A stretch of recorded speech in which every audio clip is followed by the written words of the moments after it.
May nagpagawa sa akin ng bracelet, nasira daw yung lock ng bracelet niya, yung dito sa aming tawag diyan SS, yung parang shape na S siya, yung gano'n. Tapos diyan nasira po siya. Yung isa lang po yung sa kabila, naputol daw tapos hindi na po nahanap. Yan diyan, nakita niyo po diyan, medyo itim na siya. Nangitim po siya dahil po sa apoy. Yun po, pag natamaan po yung apoy, yung ginto, iitim talaga. Maliban lang po sa 24K, yung 24 carats, hindi po siya nag-iitim.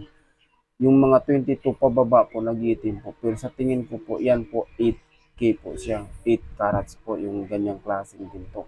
Kaya po siya umiitim. Tapos po yan po yung itsura niya pag natamaan na yan. Ginawa ko po yan, ko po gumawa ng, ng video na tulad ng ganyan po. Hindi pa po ako marunong magawa ng video.